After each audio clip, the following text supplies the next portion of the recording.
Welcome to HSBC Global Viewpoint, the podcast series that brings together business leaders and industry experts to explore the latest global insights, trends, and opportunities. Make sure you're subscribed to stay up to date with new episodes. Thanks for listening, and now on to today's show. Welcome. Thank you very much for joining today's podcast, the latest in the HSBC Perspectives series. My name's Simon Derrick, and I'm the head of European and Middle Eastern institutional sales. It's an absolute privilege to be joined today by Sonja Laud, who is the Global Chief Investment Officer at Legal & General Asset Management. Welcome, Sonja. Thank you very much. Great timing to have the discussion today. We are at the end of another fascinating year in global markets. The asset management industry is not without its challenges at the moment. But before we get into the sort of gory detail of markets and what we're going to discuss, it would be great to hear a little bit about your story. So how did you get to become or join the asset management industry and to become the Chief Investment Officer? The very honest answer is trial and error. Because I've spent a lot of my youth horseback riding and competing. And I clearly wasn't destined at that point to join financial markets or the financial services industry. But I had the privilege to join a university that covered 3 countries. It was Paris, Oxford, Berlin. You study in 3 languages and you have to do an internship in every country. And I've done consulting, I've done marketing, I've done asset management and investment banking. And I very much enjoyed the asset management simply for the fact that you have exposure to global macro, which clearly is a passion of mine. You meet lots of bright people. You have a lot of intellectual stimulus. And it's really a privilege to be exposed to all of these 3. I had a real opportunity as well with DWS in Frankfurt. I loved the team. It was global. And I've been working with a fabulous mentor right from the start. What gives you the most stimulus? What's the most enjoyable part of your job? And equally, what's the most challenging part? First, the stimulating part is working with fabulous people. It's great to be surrounded by very intellectual individuals. As I said, I have a huge passion for macro. And you said in your introduction, it has been a challenging year. It is equally daunting as it is fascinating. We are seeing a new world order emerging and the year's not even finished. Now, what's the challenging part is navigating it on behalf of our clients. I'm the Chief Investment Officer. I have to make sure that the outcome that we do deliver for clients is commensurate with the objective and the targets we were set.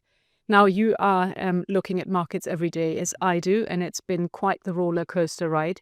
There is a lot of focus on areas that will shape the future to an extent that we don't know yet and will significantly impact the way markets will behave. And you have as a firm, you have an unbelievable Rolodex of clients. So when you're talking to your clients about 2026 allocation and beyond, do people believe in a Goldilocks scenario that we seem to be in and think it will sort of continue, or what conversations are you having? In order to believe Goldilocks or not, you really need to dismantle the current environment, because otherwise you can lost very quickly in the weeds and you get into little rabbit holes that probably don't tell you what the big picture is going to look like. Because there's a couple of major goalposts that have been shifting and that will genuinely influence the trajectory and the future direction of travel.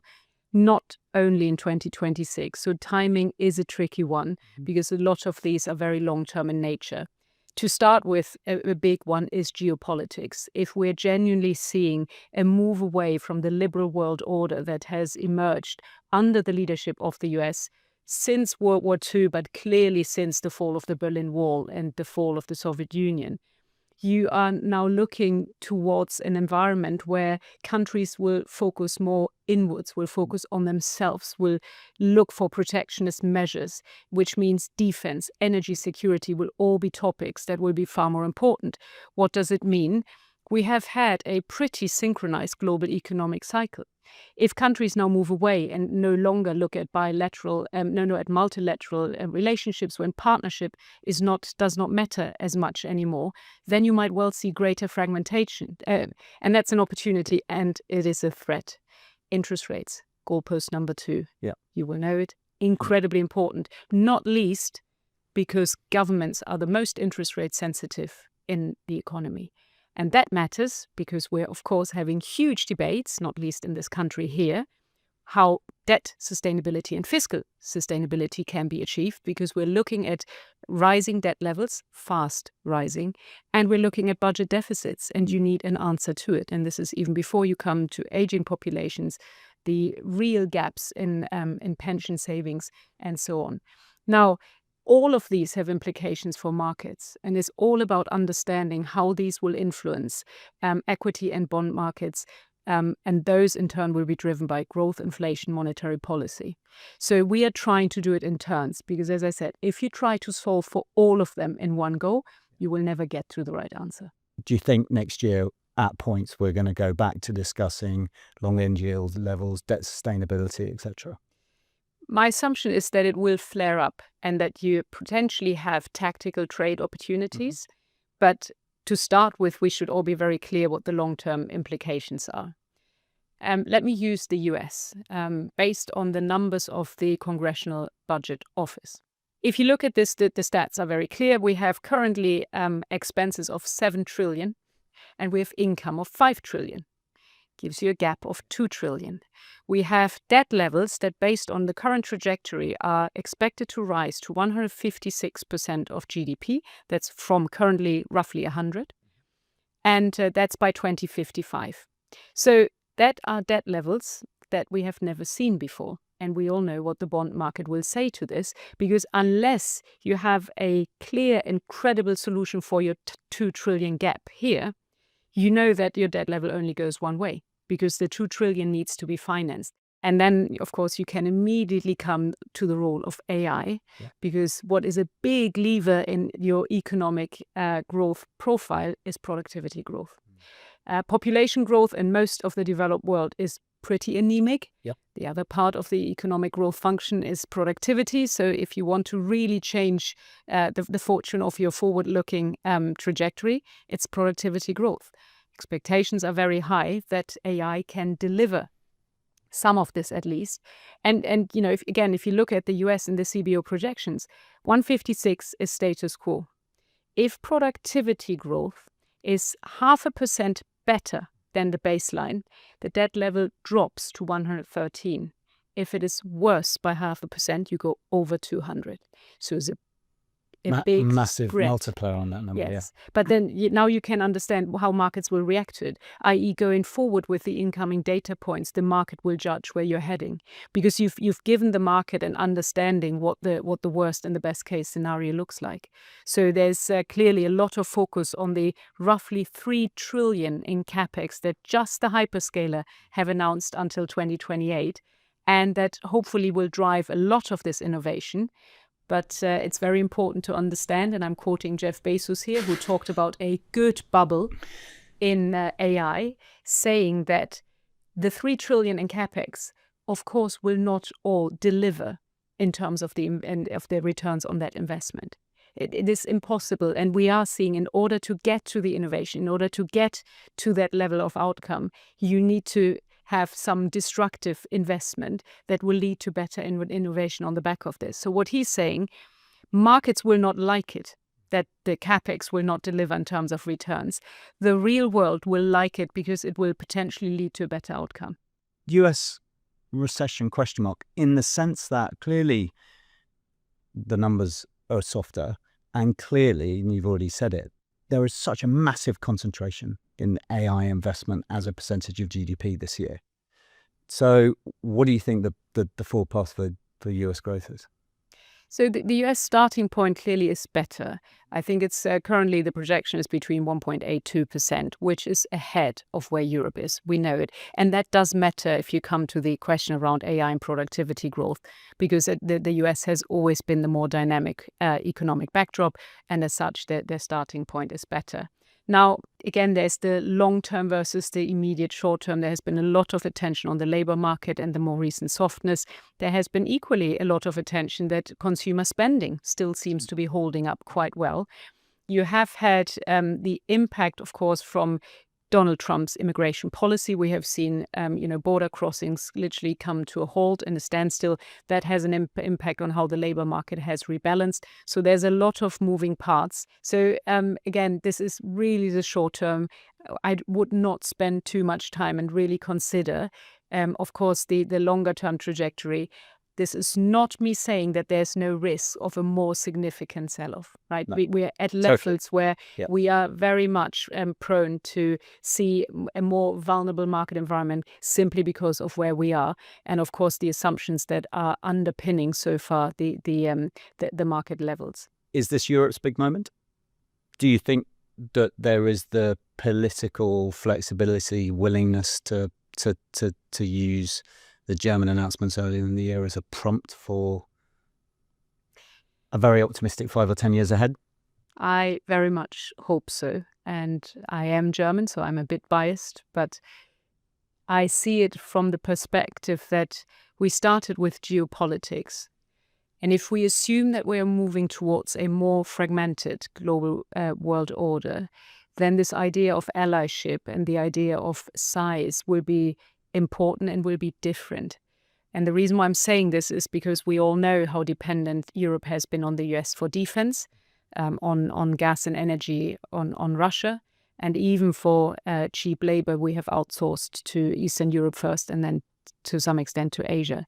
That can't continue. If you want to keep your seat at the table, if you want to at least make the overall framework more stable, energy security, defense, it does require significant investment.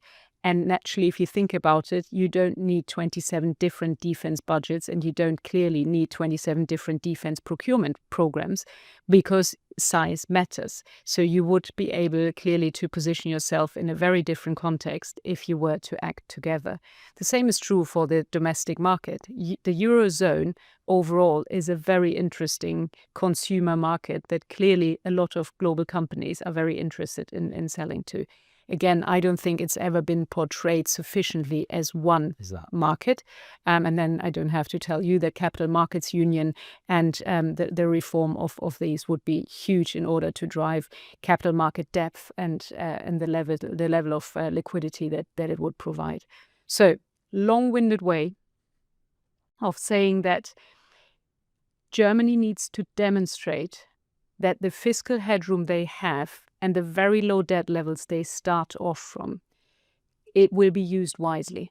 Now, France is in a very different position right now, trying to find a prime minister that is willing to stay for a bit longer. And it's very clear, and this is true across Europe, political fragmentation is not helpful in the context of the need of structural reform. And we know that we need Germany, France, Italy, Spain at least be aligned in where we are heading. I believe there is an opportunity, but I'm caveating. I put a little bit of a hedge on here that, of course, we have seen Europe move in a crisis. I would hope the crisis is still urgent enough that we will see further action. I hope that with the realization of the shift in the global world order, there is an understanding of that crisis and what it might mean for Europe. I can't have the largest UK asset manager in the building and not ask about how you feel the prospects for the UK are in the context of the discussion that we've just had around the US and Europe. In principle, the UK is not in a different position. The discussions have been for quite some time and will remain around fiscal sustainability, debt sustainability, and how you find the least worst option, how you address both of them. And that, of course, in the context that economic growth has been a bit anemic. We have had inflation levels that are higher than what we've seen definitely in Europe. And so the Bank of England had definitely a more difficult, a more complex job to do in balancing these two in comparison to the journey the ECB has been on, which of course had a far cleaner path to cuts. So, private markets. So we've seen the announcement of the partnership with Blackstone.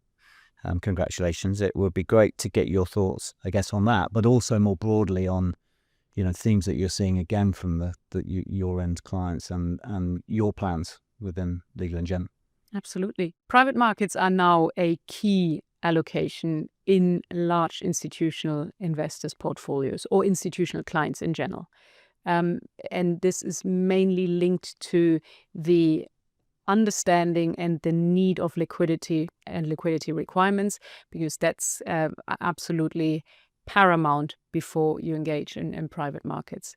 And so we would expect that this to some extent is rising further, and we'll probably see a broader diversification across the private market asset classes, because it's very clear what used to be mostly private equity has then been followed by private credit. We're now seeing more infrastructure, we're seeing more venture. So you really see an attempt to have a broader allocation across private markets.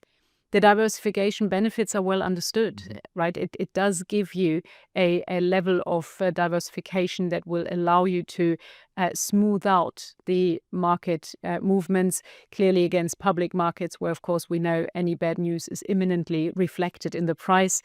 It doesn't happen the same way in privates, and in particular from an institutional investor's point of view, there's clear benefits. Very often, talking about pension funds, you have a perfect alignment with the longevity of your liabilities through these assets. You very often, in infrastructure in particular, you have an inflation hedge embedded. So there's a lot that really aligns very well with those investors' interests. And as such, as I said, I believe we will have a stronger focus even and the allocation towards private markets going up. Now, the partnership with Blackstone, we're very pleased that we were able to see this happening. And again, they are a formidable private market powerhouse. And when it comes to the origination of private credit in particular, my sister division, Institutional Retirement, in order to write PRT, so pension risk transfer business, there is a need to have the right assets, and of course having access to a pool of very, very useful and attractive assets to support them is great. And of course we are looking to partner with them to see what kind of product proposition might work for the wealth channel or the retail channels. Yeah, and again, I mean, that's very much central to our strategy as well. Around increasing the velocity of our balance sheet. So there's a lot more to talk about there. And back to AI for a sec. How are you using it day to day? Do you foresee portfolios being run by part of it in the future, or just more broadly within your business? What are the use cases today? So let me start by saying that I think the industry is still a bit naive in the way it assumes AI will disrupt what we're doing. And I believe that it will happen a lot faster and it will be more disruptive than what we currently believe. There are fintech companies out there that already manage long-short portfolios. And we have seen large institutional clients are willing to support this and put money to work. And so that shows you how far this has come. Research is a big one, right? Because if you consider what analysts or what we've asked analysts to do, would you today ask someone to do an earnings write-up? No, probably not. Would you ask someone to complete a balance sheet Excel spreadsheet model? No, maybe not. And so it is really all about understanding where AI can enhance the processes and be equally clear what the value add of the human being is in that process. And what we are saying to our investment people is, it is not AI that will replace you. It is the person that can use AI that will replace you. Yeah, I like that. Yeah.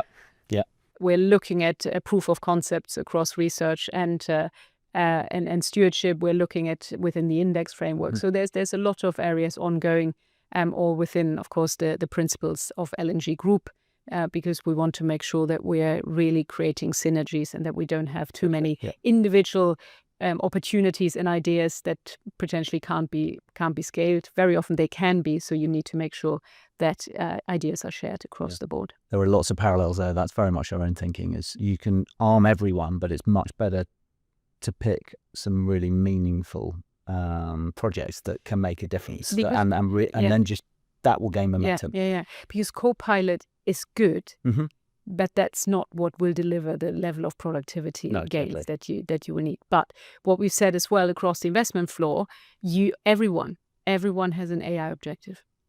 No exceptions. Because depending on where you start, and it doesn't matter, nobody has to be an AI expert, but we want to see progress in how the individual engages with AI. And that's compulsory for everyone. we're, again, lots of parallels. So we have circa 800 salespeople in institutional sales, and everyone has access now. And it's interesting to see who's using it and who's not, and why they're using it and how they're using it. So clearly technology helps, data is important, but fundamentally I still believe this is a people business. And so talk to me a little bit around, I guess, the high performance culture that you've got at Legal & General, what you do with your talent. Generally, what's your personal ethos to sort of managing your talent?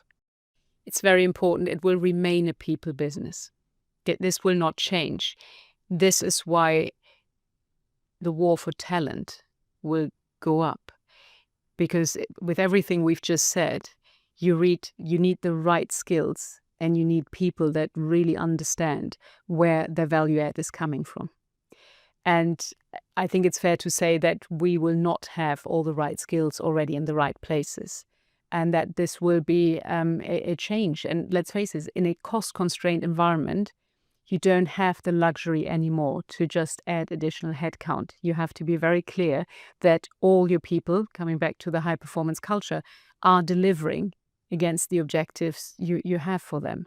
And needless to say, but it sometimes goes as a given, investment excellence is not that easy to achieve in every market environment, but is a given, or is a necessity in order to be invited by clients. What's the greatest or best piece of advice you've personally had?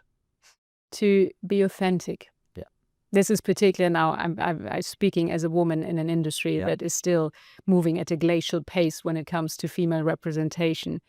But being authentic has been the best way to navigate. You can only continue to be good at your job if you are yourself, if you have the energy, if you can identify the passion that you have for the job.